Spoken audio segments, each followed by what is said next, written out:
The Bobby Darin mystery is solved, and this is bad. Bobby Darin was born Walden Robert Casado in the Bronx on May 14, 1936.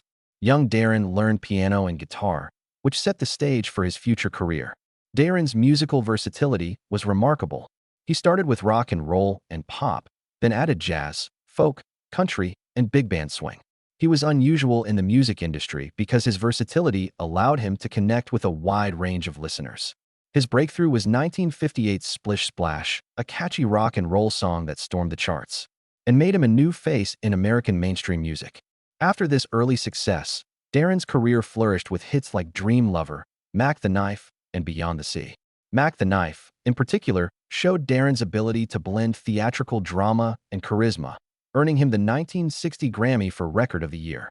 He blended jazz and pop to reimagine the three-penny opera song, captivating the public and critics. This accomplishment made Darin a global celebrity and sealed his place in American musical history. Bobby Darin's 1960 recording of Artificial Flowers shows his ability to combine different musical parts to produce a captivating tune. Famous Broadway composers Sheldon Harnick and Jerry Bach wrote the song for their musical Tenderloin, which tackled grim societal concerns like child labor in 19th-century New York City. The words of Artificial Flowers evoke tremendous empathy and sorrow as they recount a child laborer's tragic death. Darin chose a jazzy big band arrangement by Richard Burka instead of a sad or melancholy tone for such a story. This energetic musical backdrop featured brassy trumpets, swinging rhythms, and exuberant tempos typical of big band jazz. This intended contrast between the terrible and heartbreaking lyrics and the joyful jazzy musical arrangement made the song more emotionally powerful, engaging listeners on numerous levels. It demonstrated Darin's creativity, eagerness to explore, and ability to incorporate theatrical and narrative elements to popular music. This track showed Darin's musical range and sense of storytelling via song, predicting his career's many turns. Bobby Darin wrote and performed country music in 1962, changing his approach. He explored love, heartbreak, and daily life with a fresh and realistic voice in this genre. Several popular singles caught the attention of American and international audiences during this changeover. Things was one of his biggest international singles, reaching number 3 in the US and number 2 in the UK. Its emotional lyrics and catchy melody captured the bittersweet feelings of love and loss, and Darin's soft vocals provided warmth and sincerity that appealed to a wide audience. Darin also released You're the Reason I'm Living, a number 3 US smash, alongside Things. This song solidified his country music career. He conveyed deep emotion and emotional longing with depth and passion.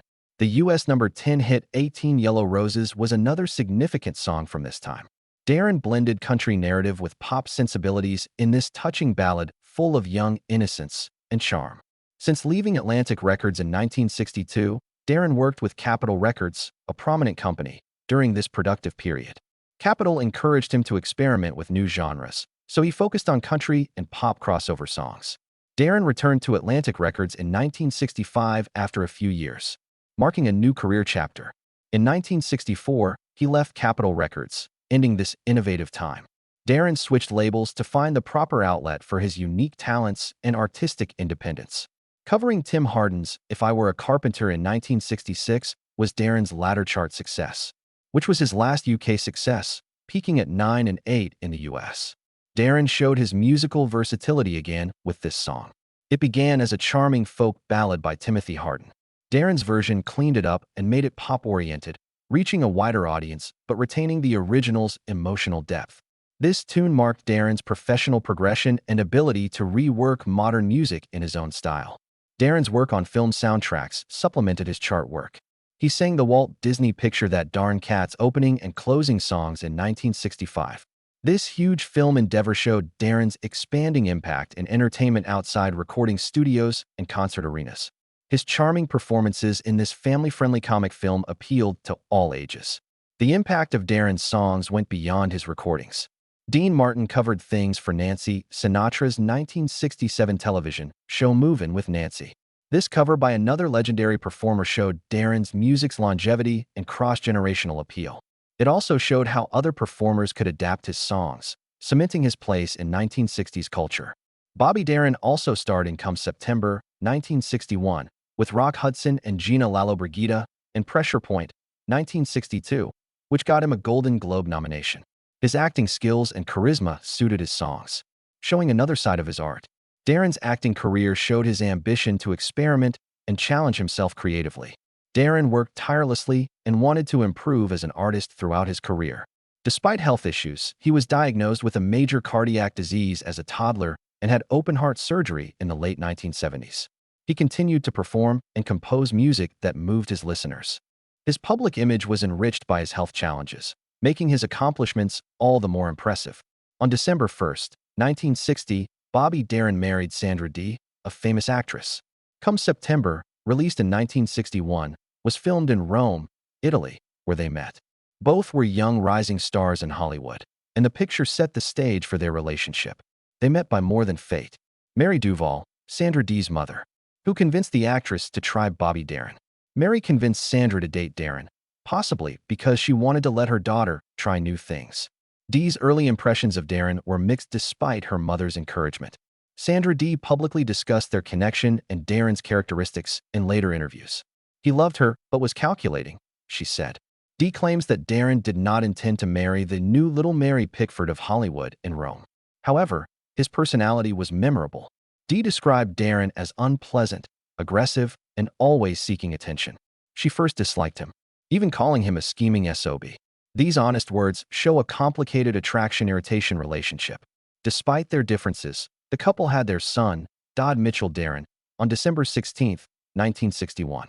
This new addition seemed to solidify their relationship. Bobby Darin and Sandra Dee were Hollywood's golden couple in the early 1960s, capturing popular and media attention. They embodied youthful success and charm, appearing on red carpets and juggling personal and professional pursuits. Despite their polished appearance, their marriage was troubled. Long-term issues affected the couple's connection. The stress of celebrity, competing personalities, and possibly growing up in the public eye took its toll. After years of ups and downs, they divorced on March 7, 1967. Darin's breakup ended a major chapter, one that influenced his public persona at the time. After his divorce from Sandra Dee, Bobby Darin rekindled his romance with legal secretary Andrea Yeager. They met in 1970, when Darin's career and health were changing. Unlike his first public marriage, their love developed quietly. They married on June 25, 1973, after 3 years of dating and living together. This short marriage occurred during Darin's difficult time. In October, 4 months after their wedding, they divorced.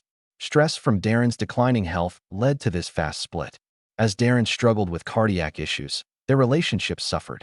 Personal and emotional issues and the difficulty of caring for a seriously ill partner ended their marriage. Darin's second marriage was brief, but it characterized a time of fragility and transition, contrasting with his childhood. Bobby Darin, a mid-20th century American music hero, has long been shrouded in mystery beyond his singing, composer, and acting skills. His life, especially his premature death at 37, has puzzled admirers and historians for decades. Recently revealed details have illuminated these puzzles in a harsh and somber light. Unfortunately, the revelations are depressing. Bobby Darin's life was full of musical triumph, emotional strife, and health issues. Born Walden Robert Casado in 1936, Darin's remarkable rise from humble beginnings to success seemed almost destined. Few of his contemporaries could equal his range in rock and roll, jazz, and folk. However, beneath this glamorous exterior was a man with permanent congenital heart defect health concerns. Darin toured, recorded, and acted for years, clearly resolved to live life fully despite his physical restrictions. Fans and loved ones have long wondered how he died. Darin's 1973 death was initially attributed to heart failure, which was unfortunate but predictable given his medical history. However, rumors circulated that lifestyle choices, emotional stress, or medical neglect may have caused his death. These theories were mostly unsubstantiated, until subsequent investigations revealed hidden medical documents and final-day witness statements. The truth disturbs. Darin's cardiac disease was worsened by carelessness, dangerous activity, and a failure to follow medical advice, especially due to public image demands.